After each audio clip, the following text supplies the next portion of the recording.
श्री गणेश अष्टोत्तर शतनामावळी। ॐ गजाननाय नमः। ॐ गणाध्यक्षाय नमः। ॐ विघ्नराजाय नमः। ॐ विनायकाय नमः। ॐ द्वैमातुराय नमः। ॐ सुमुखाय नमः। ॐ प्रमुखाय नमः। ॐ षण्मुखाय नमः। ॐ कृतिने नमः। ॐ ज्ञानदीपाय नमः। ॐ सुखनिधये नमः। ॐ सुराध्यक्षाय नमः। ॐ सुरारिविदे नमः। ॐ महागणपतये नमः। ॐ मान्याय नमः। ॐ हेरम्बाय नमः। ॐ पुराणाय नमः। ॐ पुरुषाय नमः। ॐ पूष्णे नमः। ॐ पुष्करिणे नमः। ॐ पुण्यकृते नमः। ॐ अग्रगण्याय नमः।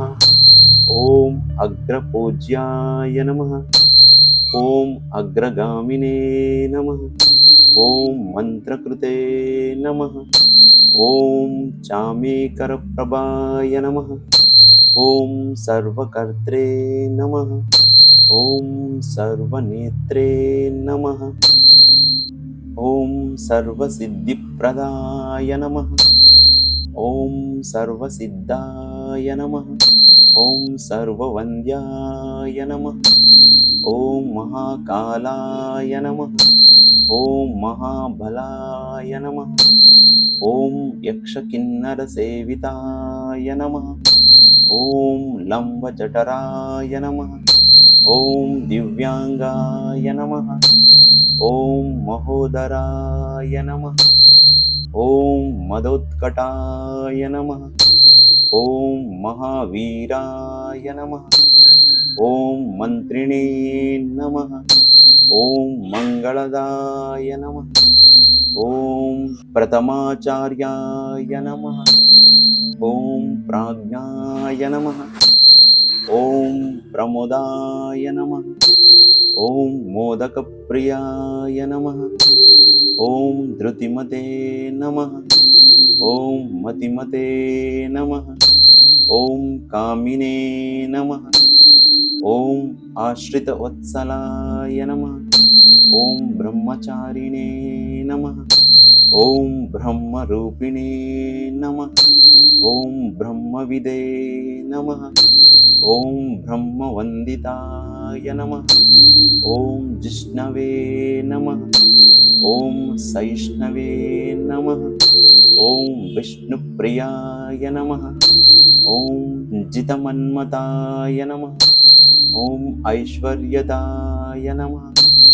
ॐ गुहज्यायसे नमः। ॐ सिद्धसेविताय नमः। ॐ विघ्नकर्त्रे नमः। ॐ विघ्नहर्त्रे नमः। ॐ विघ्नेश्वराय नमः। ॐ विश्वनेत्रे नमः। ॐ विराजे नमः। ॐ स्वराजे नमः। ॐ श्रीपतये नमः। ॐ वाक्पतये नमः। ॐ श्रीमते नमः। ॐ शृङ्गारिणे नमः। ॐ चितवत्सलाय नमः। ॐ शिवप्रियाय नमः। ॐ शीघ्रकारिणे नमः। ॐ शाश्वताय नमः। ॐ शिवनन्दनाय नमः। ॐ गङ्गासुताय नमः। ॐ भक्तनिधये नमः। ॐ भावगम्याय नमः। ॐ भवात्मजाय नमः। ॐ महते नमः। ॐ मङ्गलदायिने नमः। ॐ महेशाय नमः। ॐ महिताय नमः। ॐ सत्यधर्मिणे नमः। ॐ सदाधाराय नमः।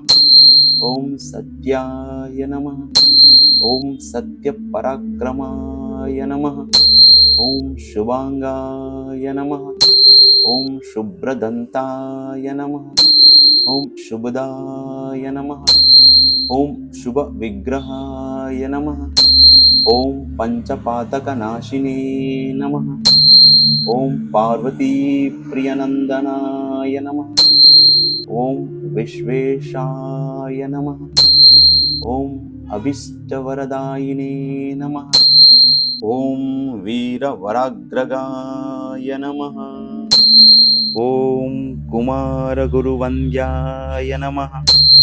ॐ कुञ्जासुरभञ्जनाय नमः। ॐ वल्लभवल्लभाय नमः। ॐ वरभयङ्कराम्बुजाय नमः। ॐ भक्तजीविताय नमः।